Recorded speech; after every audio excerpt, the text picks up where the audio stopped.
d'abord, ce sont des championnats de France multiformes. Alors, il y a dans un certain nombre de disciplines, puisqu'il y a 5 disciplines ici, 5 sports. Donc, il y a du très bien dans certains, il y a du moins bien dans d'autres. Et on passe allègrement, parce que c'est quand même dans l'allégresse que tout ça se déroule, dans cette magnifique, superbe patinoire d'Épinal, que nous se déroulent ces championnats de France. Donc, il y a des bonnes choses, il y a eu des très bonnes choses dans le chantrac. Il y a eu, je pense que nous allons voir quelque chose d'assez formidable dans la danse sur glace. Il y a eu une très bonne attitude du couple français Vanessa James et Morgane Cyprès. Et puis, il y a des choses un petit peu moins bien. On espérait mieux des jeunes filles. Je crois que Chafik Bességuier s'est bien battu chez les garçons. On a un Florent Amaudio qui est un peu bas là. Aujourd'hui, on espérait meilleur. Bon, on va faire avec tout ça, et aussi nos 2 sports collectifs qui sont présents ici, le patinage synchronisé. Nous nous situons aux alentours de la 10e place mondiale qui continue à progresser.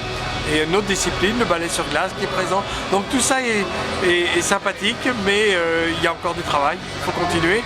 Et les championnats d'Europe vont arriver bientôt. Est-ce qu'il y a des surprises sur le podium homme pour l'instant? Écoutez, j'ai pas encore le résultat total. Je sais bien évidemment que Chafik Bességuier a gagné. Je pense que Florent Amaudio va être second. Et je ne sais pas qui sera troisième. À mon avis, ce sera le jeune nancéen Oko qui va finir troisième, je pense. Et donc, à partir de là, ça c'était plutôt une surprise. On attendait plutôt Romain Ponsard. Donc, très bien. Un jeune qui arrive. Il en faudra d'autres d'ailleurs.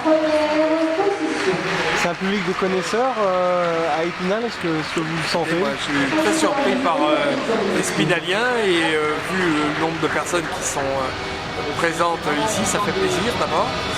Parce que je crois que le patinage est un sport populaire, un sport fait pour la jeunesse.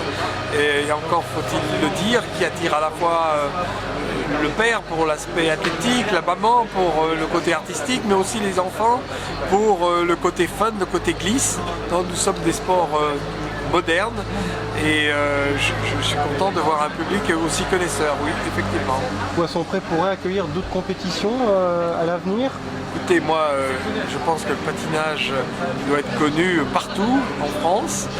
Donc, il est clair que l'accueil qui nous a été réservé à la fois par la ville, mais par le conseil départemental et par le conseil régional est de la plus belle qualité. Les installations de cette sublime patinoire, je le répète, d'Épinal sont remarquables. Les athlètes, les entraîneurs sont contents, donc moi je suis un président heureux et bien sûr prêt à revenir. Est-ce qu'il y a une norme à respecter pour accueillir des compétitions internationales? Oui, mais vous l'avez tout à fait. C'est une patinoire de 1800 mètres carrés qui est jolie, qui est agréable, où on peut accueillir un nombre non négligeable de public, où on a accueilli aussi des scolaires qui sont venus voir les sportifs patiner. Donc il y a véritablement une culture du patinage dans les Vosges et je crois qu'il faut qu'on maintienne la tradition et ce championnat avec un club local extrêmement dynamique, je crois que ça va susciter des vocations nouvelles pour nos sports, oui.